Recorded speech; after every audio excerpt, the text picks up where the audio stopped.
Hello. Welcome to Inspiring Women with ADHD. I'm Renee Allen, the host of this podcast, and I have a guest today, Carrie Bonnett. And Carrie works with parents, women, adults, and children with ADHD. Do you want to explain to us what you do? Sure. Thanks for having me, Renee. Oh, you're welcome. Yes, I'm Carrie Bonnett. I am an executive function coach. I work with students and parents and families and adults too, who are struggling to get their important things done. Not all clients have an ADHD diagnosis, but as you can probably imagine, many do. Some autism, some dyslexia, dysgraphia. But I basically work with folks who are struggling to get their stuff done. Yeah. That's wonderful. Do you work more with parents to help students or a little bit of both? I would say primarily right now anyway, I work with students and families. So when I work with a student, I also work with the parents. So, but what's interesting, I've been doing this work for almost 5 years. One of the more interesting things about this coaching practice is that I have more adult clients than I thought I would. So I have plenty of adults that I work with just one-on-one, and I work with the parents and the students, and with teachers. I do teacher trainings and parent presentations and those kinds of things too. Oh, that's amazing that you can help teachers understand the students. That's a biggie. Because it's really helpful. I am not a school teacher. I actually majored in English, took the classes for secondary ed after graduating in English because I couldn't find a job, and then decided I didn't want to do student teaching. So I never did teach, but I teach music to children once a week. And since I found out that I have ADHD, I used to empathize with wiggly children, but now I can spot so much. I can spot so much, and it helps me with working with them. So that's wonderful that you can give them so much insight. That's really great. Yeah. So what I wanted to talk to you about today, more pertaining to the women, but if anything else comes up that's related to kids who have ADHD too, is why it's important for us to have routine, consistency, systems in our lives, because there's that paradox of, okay, I know I need to do this, but it's really hard to set it up. It's hard to be consistent with it. Right. So if you could talk a little bit about the why part first, and then maybe the how and that sort of thing after. Sure. I mean, you can probably imagine I feel real strongly about routines. The thing about routine and structure is that brains really like it and need it, to be honest. The why behind it is that whenever we have to navigate anything new, then the prefrontal cortex, the front part of our brain, has to work extra hard to figure it out. And so we're spending so much brain energy on newness, on change. And if there is structure and there's some routine and some consistency, then we don't have to. We can give our brain a break a little bit. Right. Where you're setting it up for success instead of struggling to keep it, keep afloat. But on the flip side, I mean, maybe you can relate too, but on the flip side of that is brains with ADHD often don't like structure. They like spontaneity. They like novelty. I had a woman that I was working with. She was in her 60s. And she just told me, I hate routines, but I need routine, right? Yeah. Like she had this job that she loved and she really wanted to be successful at, but she was struggling. Yeah. And she acknowledged the fact that, like, if left to her own devices, she would be every day would be spontaneous. That didn't work for how to be successful at her job. So we talked a lot about routines. And the nice thing, the why does help, right? Like the understanding why does help.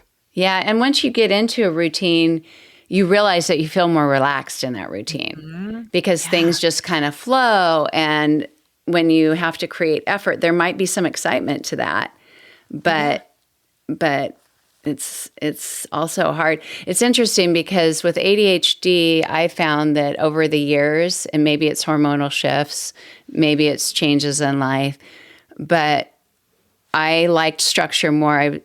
That's built into you when you go to school. Yes. Wake up, go to school, and girls seem to like order. At least, I don't know. I feel like maybe that's one of the reasons we do better in school. We kind of know what we need to do. We figure it out. The boys, maybe I'm not a good little soldier. I don't like to march in line, just let me go. But the older I got, I look back at my college years. I could write a schedule. I could go to my classes. I could do that. As a mom, as I got older, it almost felt like a prison, I don't want to make a to-do list because then I'm going to want to do something different. Right. I hear that a lot, actually. Yeah. Like I'll feel kind of bound to that. I'll feel like I want to bolt. But at the same time, I look forward to getting up in the morning when I have a routine to look forward to. Mm-hmm. I enjoy doing this. It's easy. Mm-hmm. It makes me feel good. So. Yeah. I mean, the things you bring up that I'm hearing are the anxiety piece around, like it in addition to the brain energy that it takes to navigate novelty, but that just like less anxiety. I hear that a lot.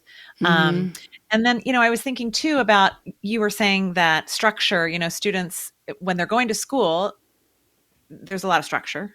Not only do you have to get there, but like at school, there's a lot of structure. But a lot of times the adult clients that I work with will be after school, like either their first job. There's a woman I'm working with. She graduated law school and she kind of managed through school and then was like, oh gosh, how do I do this without the structure of school? So I hear that kind of a lot too with the adult clients I work with. Yeah. They wish there were more structure. And a lot of people are working at home, remote jobs and things like that. And that's really tricky too. So yeah, because I find myself thinking, no one is telling me this is important but me. So do I even need to do it?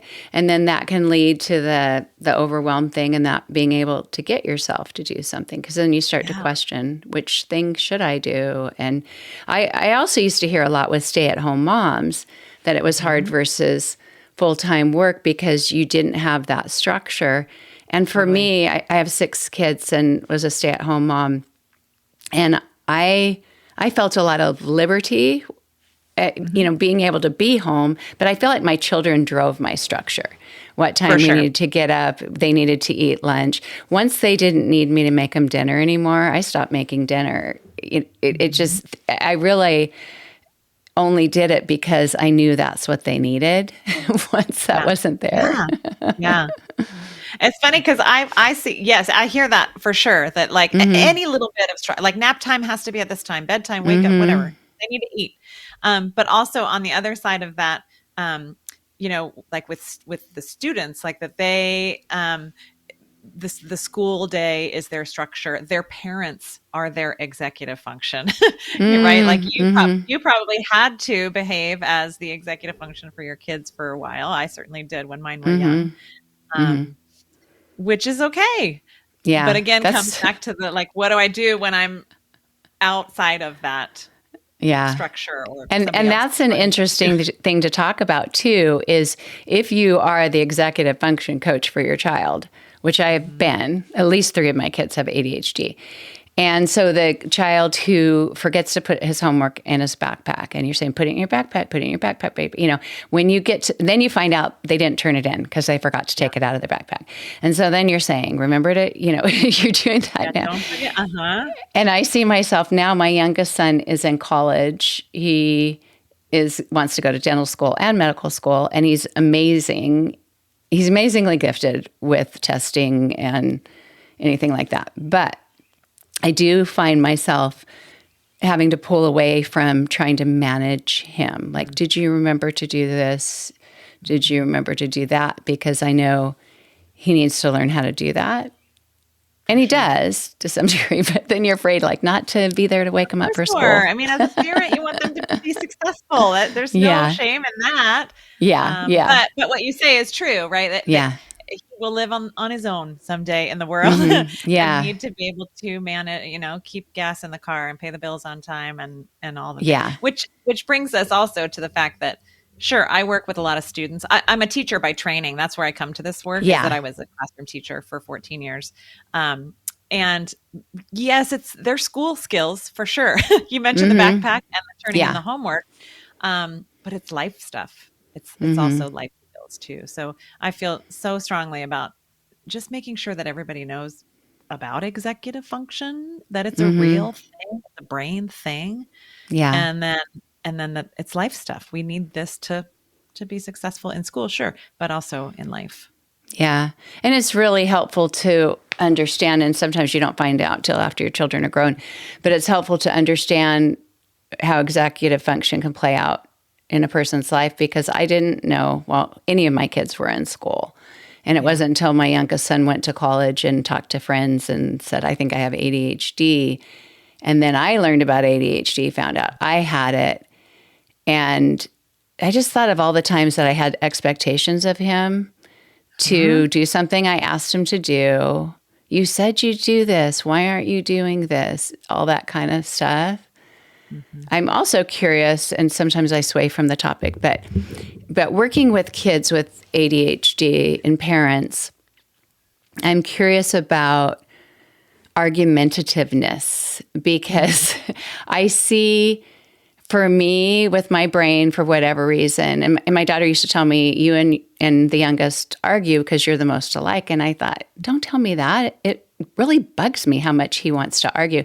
It's not that he wanted to be right, but he had ideas, he wanted to explore them, and he wanted to talk about them. And if something didn't make sense in his mind, or if he didn't feel understood, he wanted to continue to talk about it. My oldest daughter now sees that in her son. He'll need to express it. And so because we were both doing that, that became an argument.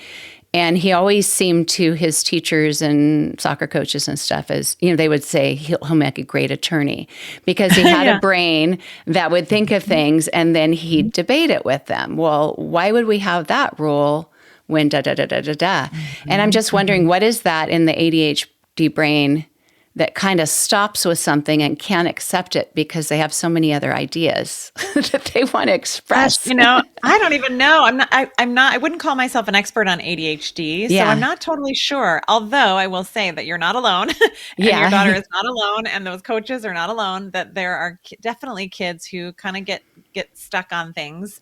But also, sometimes it's just, they're so bright, right? Like, they're so bright that they can argue, negotiate, find the loophole, like whatever those things are. So some of it is maybe the ADHD. I don't know. Sorry to say, but it does also, I see a lot of student clients that I work with who are so bright.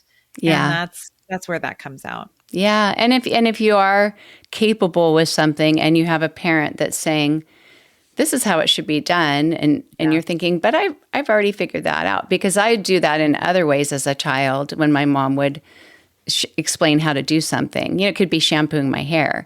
And she said, I would always say, I'll do it my way, you do it your way. Like, I've already figured out how to do it. You don't need to show me. And I wasn't telling her she was wrong, but I wanted to do it my way. Right. Which is good, right? Like, we want to foster independence in our kids, in our students, of course. Yeah. Interesting. I like that shampoo example. I know. And we want to do it, but at the same time, that doesn't show up in the school as good. I didn't do that as much with my teachers, but if a student is doing that, the teacher's just like, listen, I can't listen to everyone's opinions. Right. I've got a class to teach here. Right. I do want to come back to, I think you said something like you had expectations of maybe this son of yours that you're thinking of, your youngest, that maybe weren't realistic. And I think that's something interesting to talk about, which is that we tend to, parents, I'm a mom too, parents and teachers expect kids to know how to do certain things, but we aren't always teaching it. So, you should be able to turn in your homework if you put it in your backpack, but we maybe need to explicitly teach. In fact, that's what the brain research on executive function says, is that these are skills that must be explicitly taught. We are not born knowing how to do this stuff. There's I was on another podcast, and the host referred to this as that executive function is not factory installed. I love that. That's really great. Yeah. Right. And I think modeling and practicing too is really helpful. because I didn't think to do this on my own, but my husband did, because I think he's such a logical thinker, more like super high functioning spectrum-y thinker, that he and his brothers are with electronics. They just know how to fix everything. They're just born that way. But he would, if our kids couldn't sit still at church, we would drive to the church building, go in, sit on the pew, and pretend, take turns, somebody go up to the pulpit, and how are we doing? We would actually do that instead of talk about it in the car. The kids would practice it. I used to teach music to children there too. And then there was a time that I played the piano, and my littles would come up while I was playing the piano. There's other kids there, and I couldn't concentrate. I'm not that good at the piano to be able to just do this. So my husband, we had a night where we drove there. Mom's playing the piano. Can you run up and do this? And they'd all giggle. No, but it really was, especially if they had the impulsive ADHD, factor, which we didn't know. We just thought, why are our kids always jumping up and down? Yeah. No, but that's such a great strategy. I mean, in the classroom, I see stuff like that all the time. Like they practice, I'm thinking of younger kids, like they practice lining up at the door over and over and over and over again. Great. Even I taught high school for 9 years. Like even what do you do when you come into the classroom? You first sit down, or you turn in your homework, or in my class, we always had a prompt of some sort on the board to write in your journal. But you teach that just like you would. So that's, a routine that you would teach.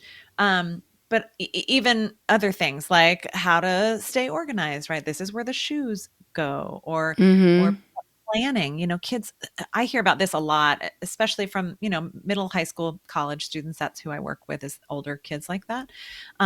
Is how do I make a plan for like a big project? Even adults. I was just meeting with another adult client the other day who they're in the process of creating their wills, he and his wife. And so that's overwhelming to him. He does have ADHD, and just how do I plan that out? And my recommendation, of course, I'm sure is to chunk it into little baby steps, like make these step by step, tiny, tiny steps. But again, there's another thing, like we expect people to know how to do this stuff, but we don't always. Or like filing your taxes, it's like, I should have done that in February. Now it's March. It's almost, what's my system? Okay. Get all the paperwork and bring it together. Go sit down on the computer, sign up on TurboTax and just another thing about that, like just the taxes thing I'm thinking of, or I'm actually looking at a calendar that I keep on the wall right here. I have something in my business that's big, that's coming up soon. And I have a bunch of sticky notes.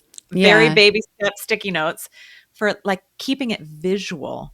The thing about like a plan or even a routine, if we want to get back to routines, like we forget. And so there's so much that's invisible. So one of the things I like to say in my coaching sessions is to make the invisible stuff more visible. Get it in front of your face. And that's my last episode that I just recorded by myself was about accommodations, because we think of a workplace might make accommodations for someone who has ADHD, or the college does, the university where my sons go, they make accommodations, making audiobooks available, different things like that. And we have to make accommodations for ourselves. We have to make it as easy as possible. And those visual cues are necessary. Absolutely. They're totally necessary. If you don't see it, you're not going to know. And I'm a post-it-note person too. Out of sight, too. Out of mind. It's true. Yeah. And it usually takes the failure that gets you to that point, because I teach yoga and I used to teach the firefighters. And because they're on 48-hour shifts, their schedule was never the same week to week. And different departments would have a different time of day. So it was always mixed up. And the one day that I get a text that says, I hope you're okay. You didn't come this morning. It's okay. We played ping pong.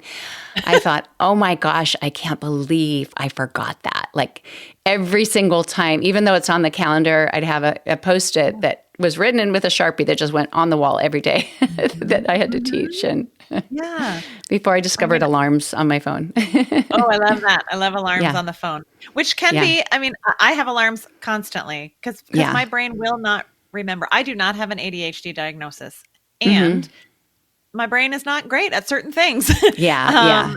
which is remembering things like that. So, Yeah. I'm very upfront about the challenges that my own brain has for sure, Yeah. and that's a great strategy. I mean, the phone is slippery, a little tricky Mm-hmm. sometimes, right? Like Yeah. slippery Especially slope, if you don't know where it is. right? Yeah. But that's been a game changer for me. It's just said, Yeah. and I do it the night before. I don't know, when do you set your alarms? I set mine the night before too, and I have some that are recurring, but Mm-hmm. it gets tricky for me too because I do teach on Zoom to people in California and I'm in Florida. It's Yeah. because I moved from one to the other. So remembering the time zone thing, and I'm getting it down, but then sometimes the calendar mixes it up.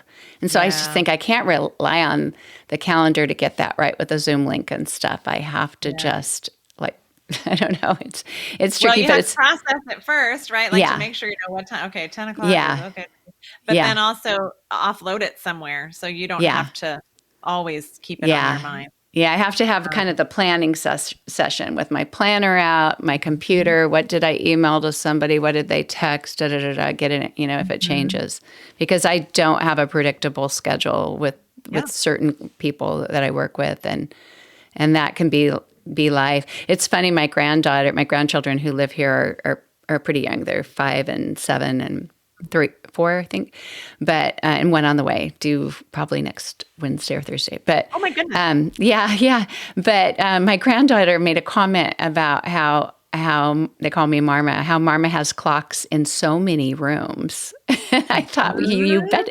I thought doesn't everybody? But I I guess know. not. Here's mine. Oops.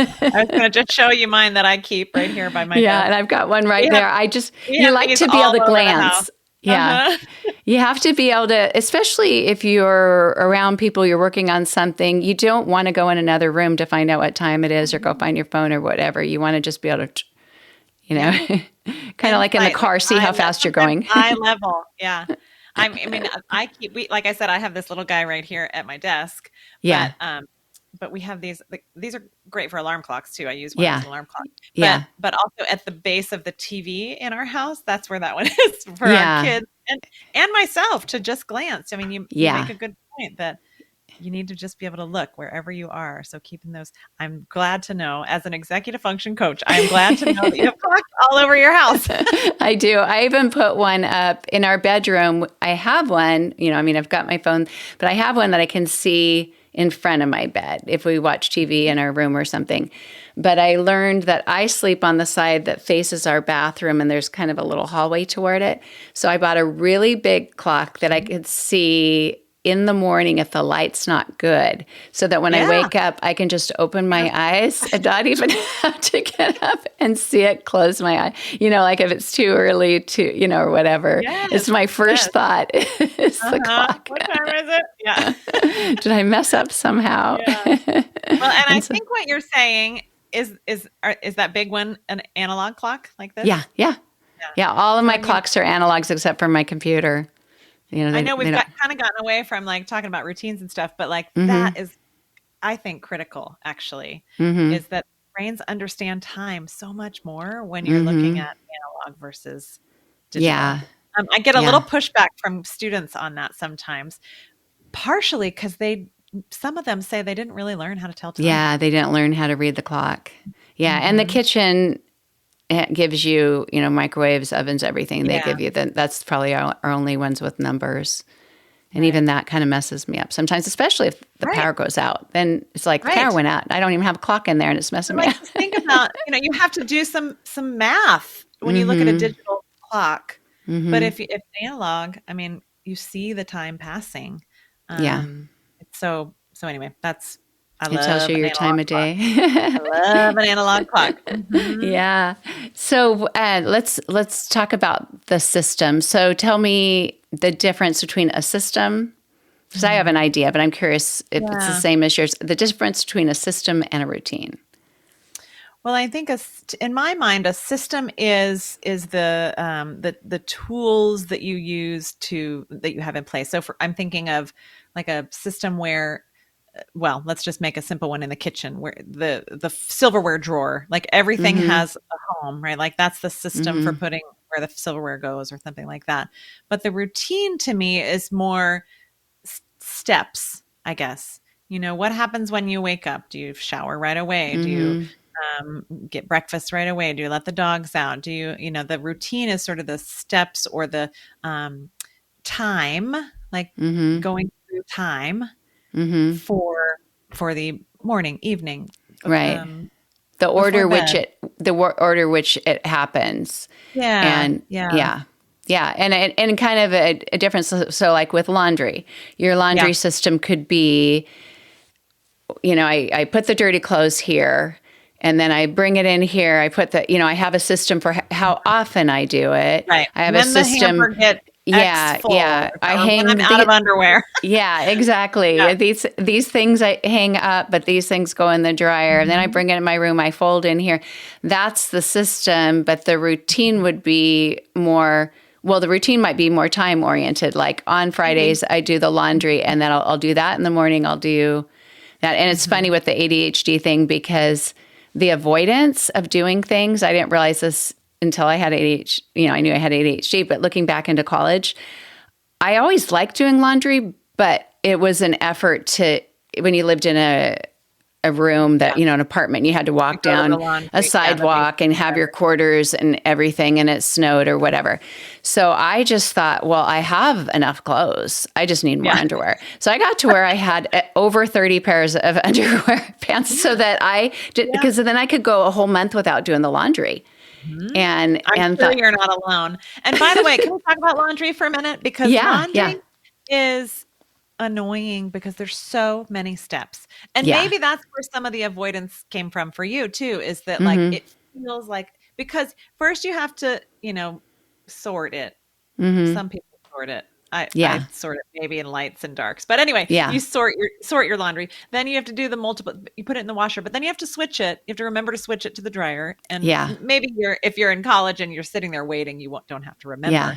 But then it's dry, and then you have to fold it, and then you have to put it away. I mean, like, how many steps is that? So annoying. Yeah, so and you might enjoy one or two of the steps, but it's a huge process, and I'm sure not the only one with ADHD that's left the load in the washer for 3 days. It smells bad. You have to wash it again, and you go, oh no, that kind of thing. But yeah, in high school, the one thing that was overwhelming to me, and I kept my room clean. My mom would wash and fold, do the laundry, and most of the time fold the clothes. But I love to fold clothes too. So sometimes I'd fold it for the whole family. But a lot of times she'd come in like, I folded your clothes, and she'd put the stacks on my dresser, but she'd never put them away.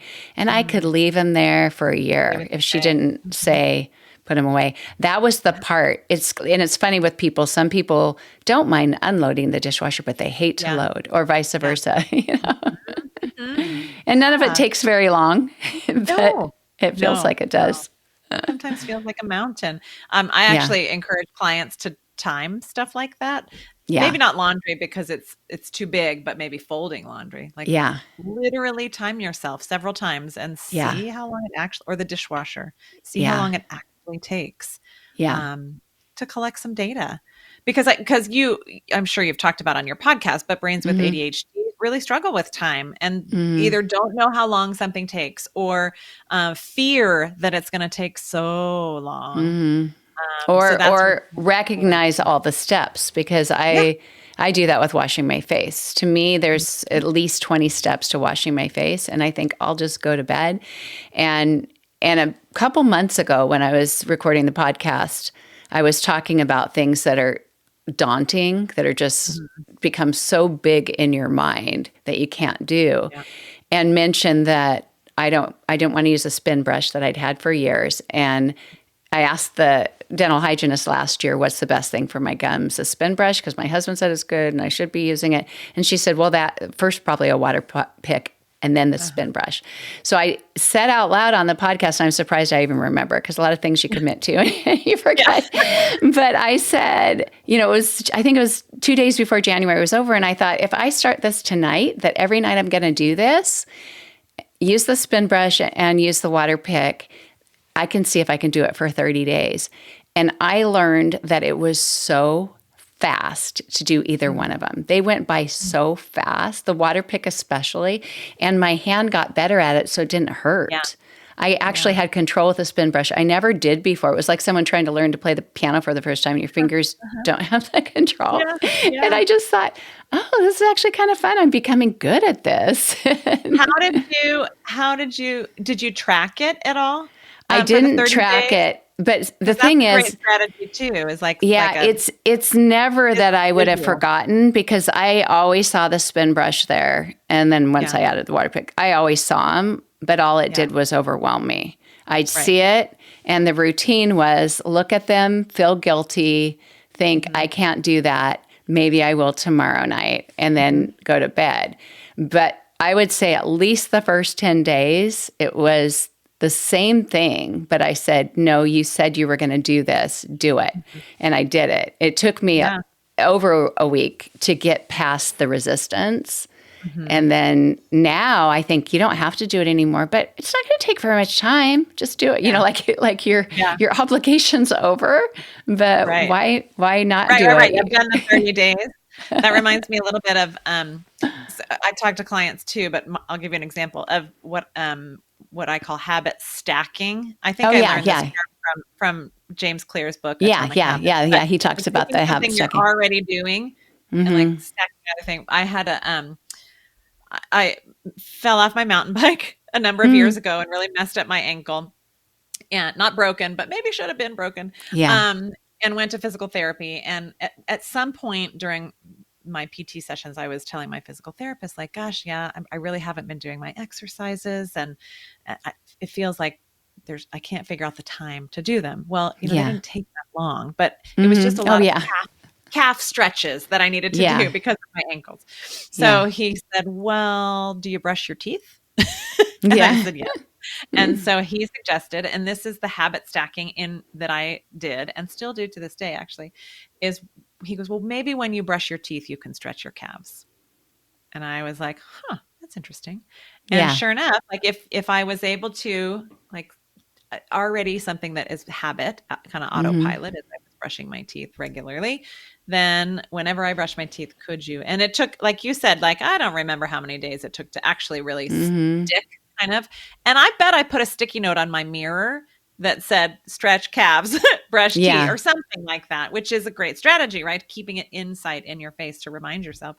And so, that habit stacking. So it kind of reminds me of your brush and your water pick. Like if you're just trying to add one little thing. Yeah, because I would even finish the spin brush and think, well, that's not that bad, but do I want to do the water pick? And I did make it easier for myself, because I think the water pick instructions say to use, like boiled water or distilled water or something like that. And I just thought, if I have to do that, I probably will not do it. So I just use water from the tap and then clean it out every once in a while. And I thought, there's something I have to compromise if that's really what's keeping me from doing it. Because first I did have a little jar that I used, but after that jar was gone, I thought, I don't want to do that. Speaking of steps, like you have to go back and refill it in the kitchen or somewhere wherever the water lives.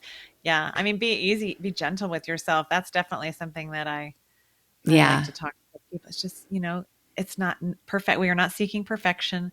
Baby steps. So I love your, like, it wasn't actually baby steps. I don't think that learning to use the new brush and the water pick, that's kind of a lot, like kind of a big.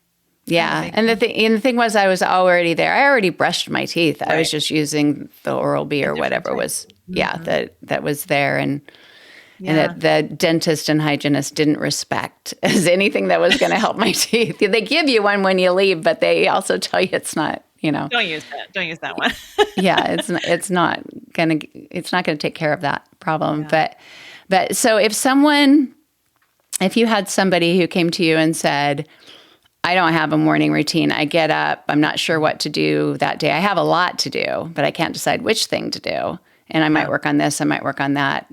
And sometimes that can be good. You can have the freedom and really, especially if you love to hyper-focus and really get into something. But a lot of times what we do is go from task to task, not getting a lot done, or just at the end of the day, even if you are getting a lot done, recognizing all that you haven't done because you didn't have a priority to begin with. You didn't have a plan. And Yeah.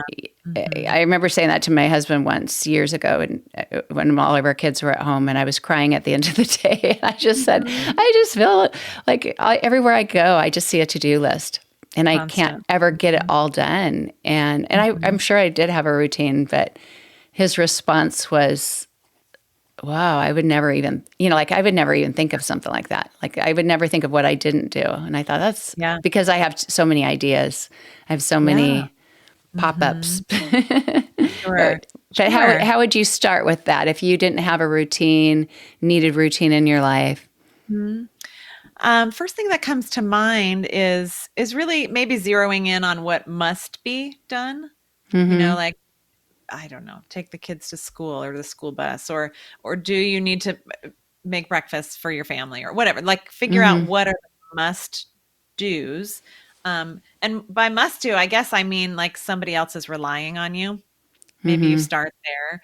But I guess I would, if I were working with a client one-on-one, I would ask a lot of questions. Like, okay, so what has to be done in the morning? What time do you like to wake up? What time do you feel rested? I mean, that's something that could be a whole other conversation is is sleep, right? Like prioritizing sleep, or are you getting enough sleep? So, what are the non-negotiables, right? Like the child has to be, my daughter and son both take the school bus. So they have to be out the door by X time every day. And so, I mean, one's just thinking about that is to plan backwards then. Like, okay, if my son, for instance, he has to walk out at 8:05 a.m.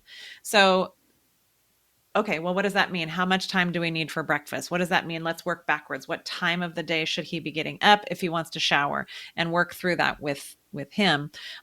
So that's a good thing to do just in general, right? Like, are there any non-negotiables? Like, do you need to walk out the door by a certain time to get to your work on time, for example? And kind of work backwards in terms of when to wake up, and do you eat breakfast? Do you make coffee? Whatever the things are.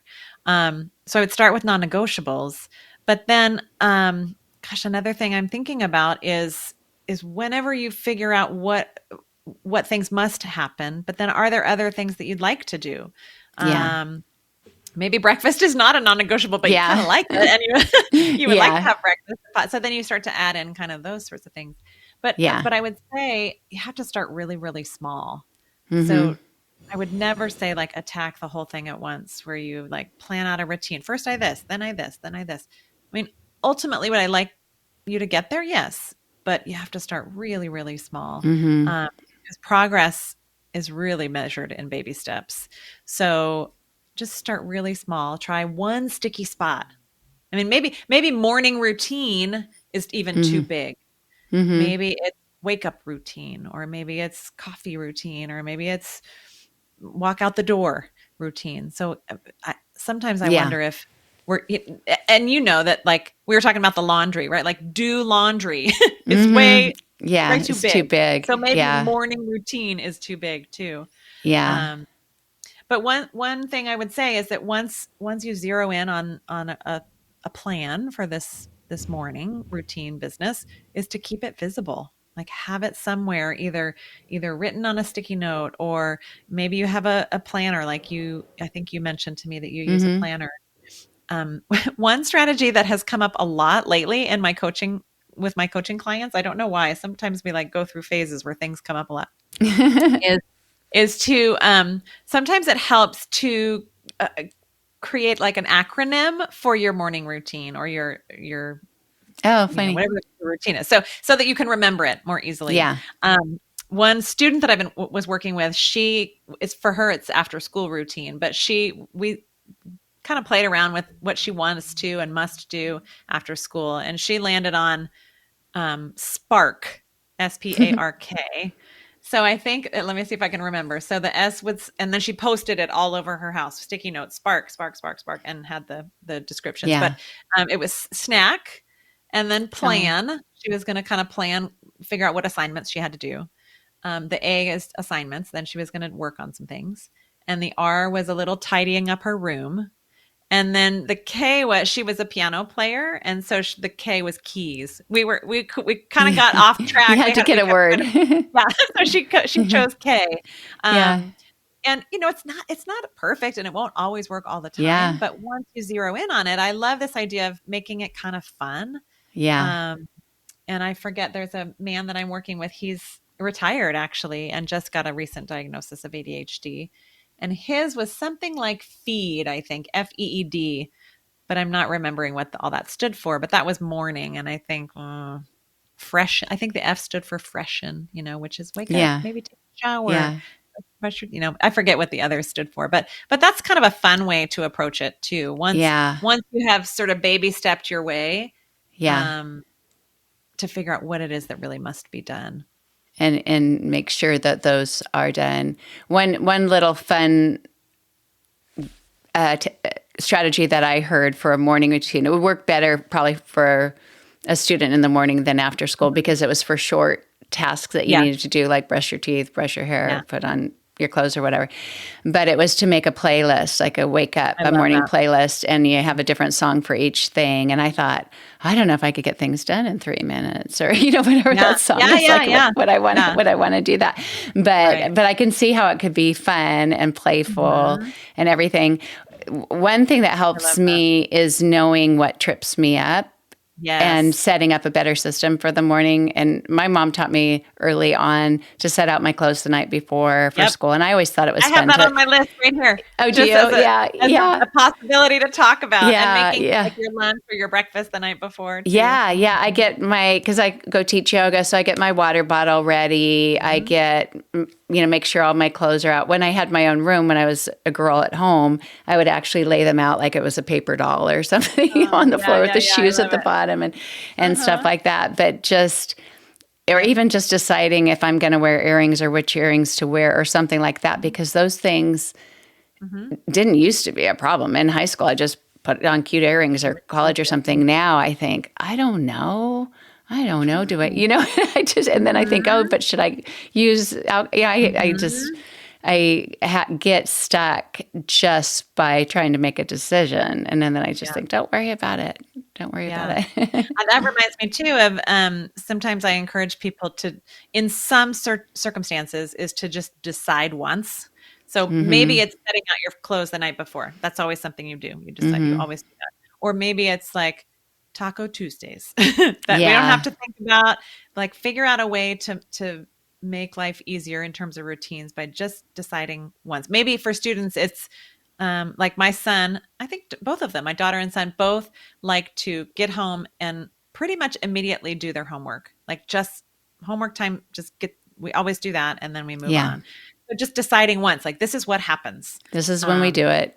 And that's what we've done in our house with keys years ago. My husband just said, I mean, a lot of people have a hook, but we used to have a little bowl and we'd put them in there. And now we have a drawer, and it goes in the key drawer. It goes in the key drawer.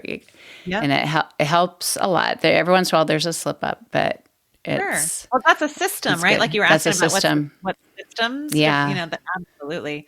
And that's a really great system for organization. Yeah. I'm thinking my earring system, or my deciding once maybe, is just to put in a post. These aren't even, they're stuck.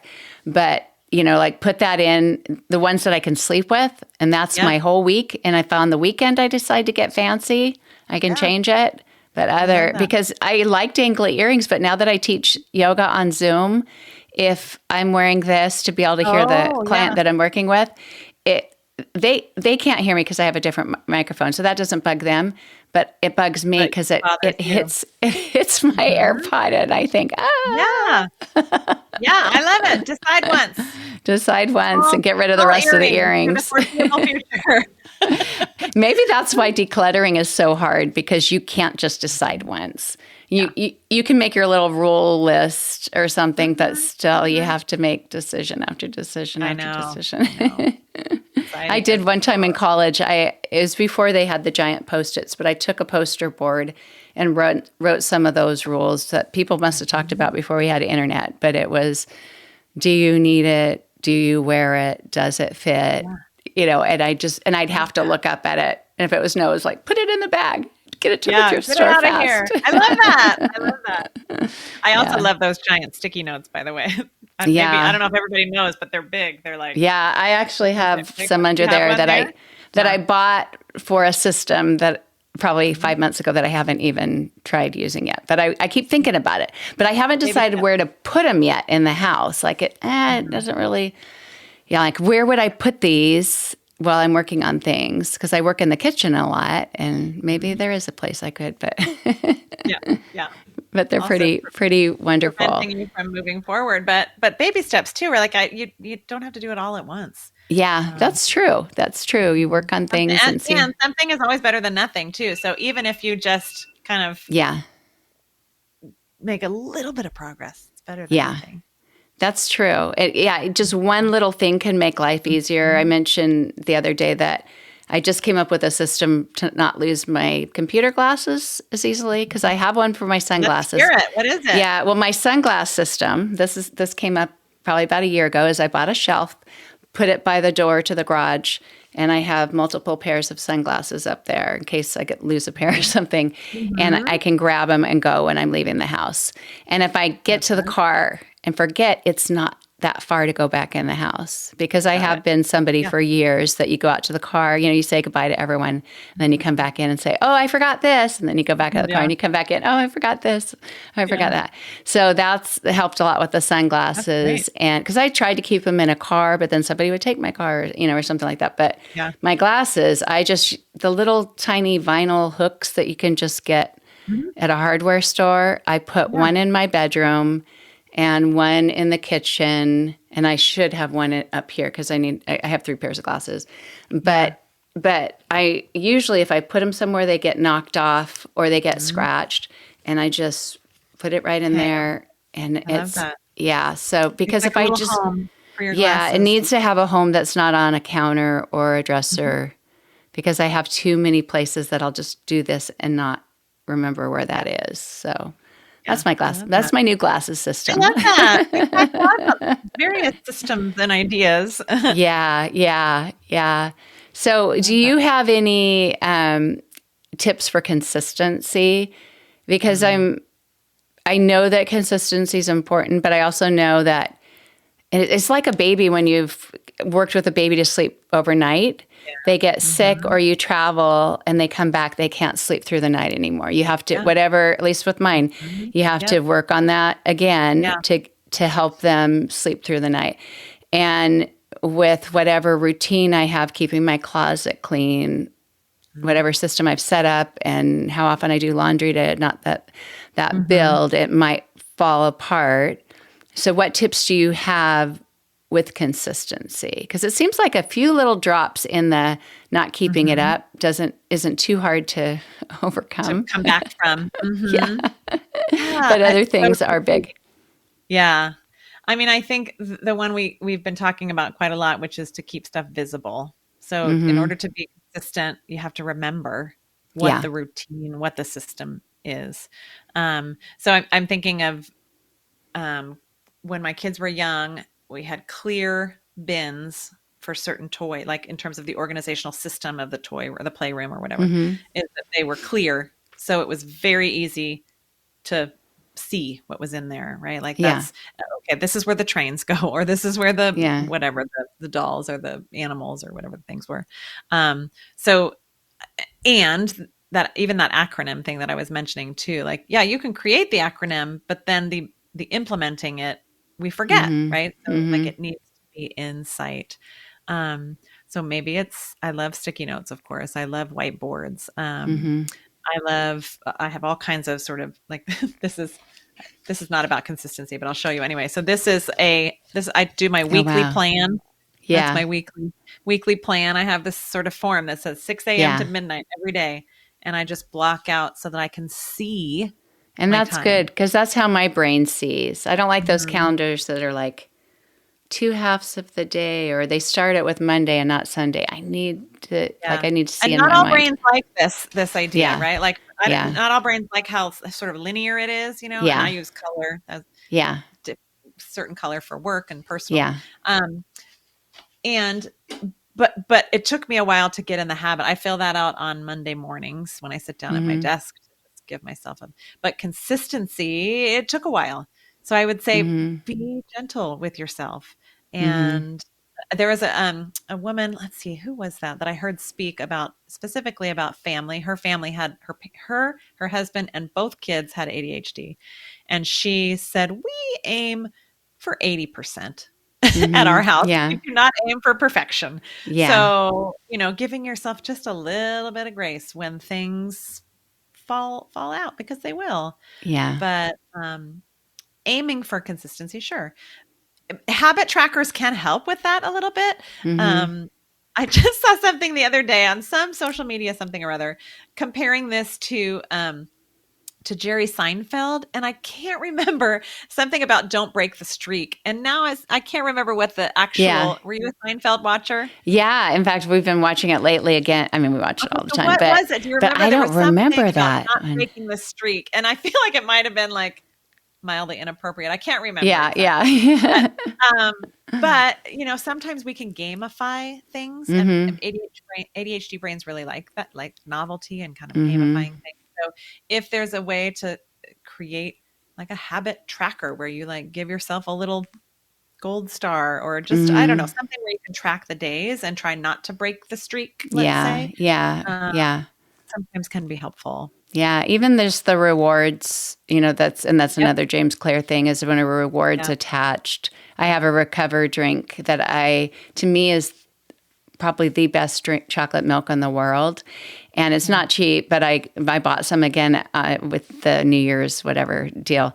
And I thought, don't do this. And I thought, do this, because I had gotten out of the habit of exercising. And I thought, you will get to drink that, when you, right? That's my checking off the habit tracker, is getting that scoop and making that drink and drinking it. And then I also think accountability, whether it's somebody you're working alongside with, or telling them that you're going to do it, like I did, like I'm going to brush my teeth every night with a spin brush, or checking in on your workouts, or talking to a friend. Asking a friend to like, hey, I'm going to try this thing. Will you check in with me from time to time and ask me how I'm doing?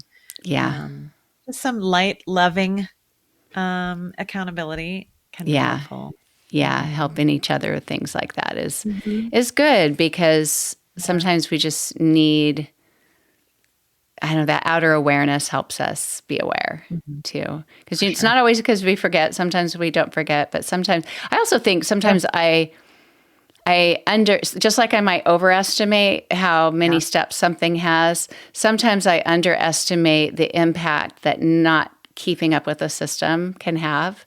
It happens in my closet that if I've got a sweater I've worn, but it didn't get dirty, I hardly wore it, I'm going to put it back away, and not in some in-between place that it's not the dirty clothes, but I'll put it away later. Because that in-between place can grow into a giant mountain really fast. And so sometimes I have to have a little conversation with myself, like, don't do it. Just put it back on the hanger right now.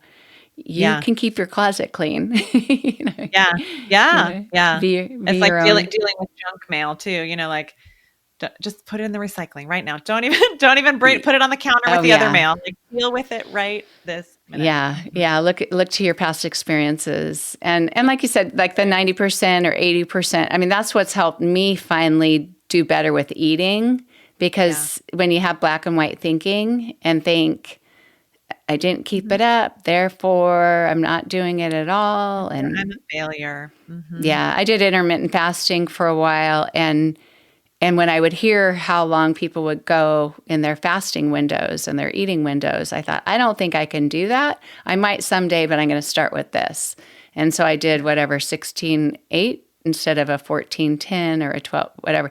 So I started with a 16-8, and at first I was starving, but I could do it, and I felt good. And part of it with the decision-making problems that we have with ADHD is deciding what to eat and feeling the pressure, and then you don't feel like making anything. So more than anything, I loved the fasting window because it took all that pressure away. It's like no decisions to make.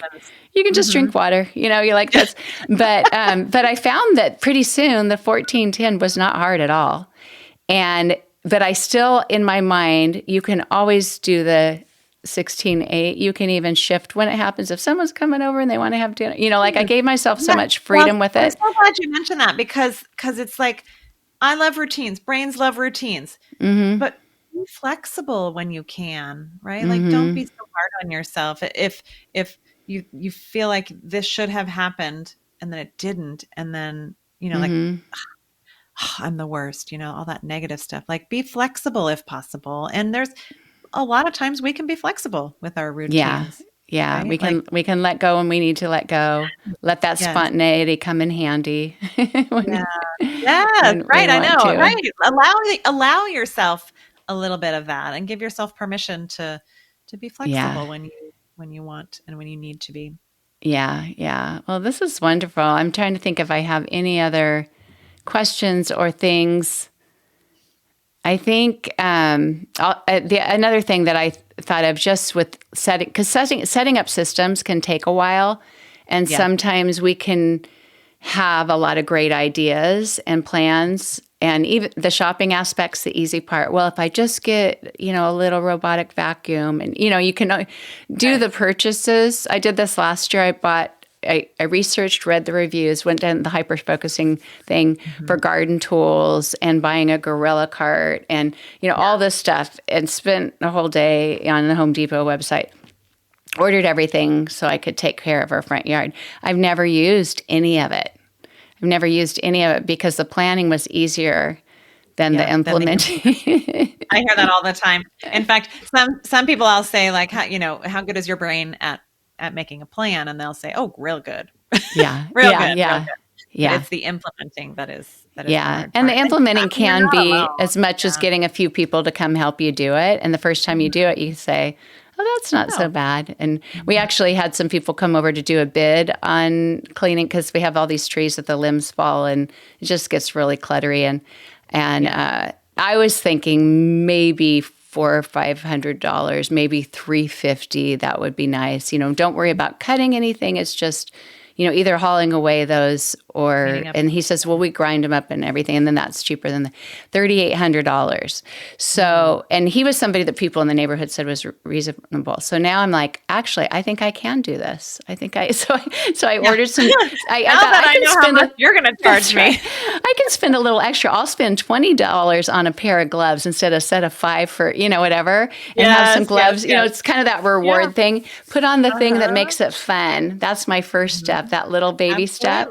Walk outside. Now you don't have to worry about bugs or cuts. No, that's good. I mean, you want to create some kind of fun, some novelty, something that's interesting. Yeah, sometimes I'll do that. I'll start with the fun part first, and it might grow into realizing the other part's not so bad. Not always, but often. Yeah, and it's always rewarding to set up a new system. It just feels good because you've taken out so much of the brain power that's required when you don't have that to be able to. We've come full circle. We've come full circle all the way back to the brain energy that it takes to. For sure. Well, I won't take up all your day, but I just want to know, like, if you have any parting tips or anything. I mean, you've given so many tips throughout, or if you want to just tell us how to find you, if anybody wants to find you on your website, what you offer, because I know you have some free offers, you have some paid offers and things.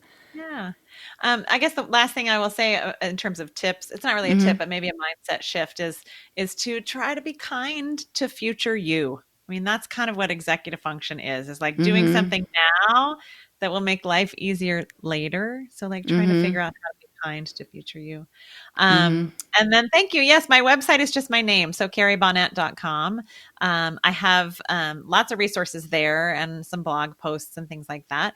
And I work one-on-one with students and families, students in grade 6 and up, all the way through college and beyond, and adults too, who are just struggling to get their important things done. I like to call my job part education, like how does your brain work? And let's learn more about brains, and part strategizing. What are some things that would help make life easier? That's great. And Bonnett was 2 T's at the end, right? 2 N's, 2 T's. Yep. 2 N's and 2 T's. And I'll put your website address in the description of the podcast. And I was thinking, be kind to your future self, like you're giving yourself a gift and advantage. Also be kind to your past self and not Yes. feel like, why couldn't I do this then? Yes, Why love did I that. have a struggle with that then? Yeah. Yeah. That's behind you. Yeah. That's Move right along. Uh-huh. yeah, that's right. It's funny in yoga because I teach yoga, but it's not like I'm super with the yoga philosophy. I love a lot of it, but that's not my Mhm. deep knowledge. And in Warrior Two, when the arms are out wide, a lot of Mhm. people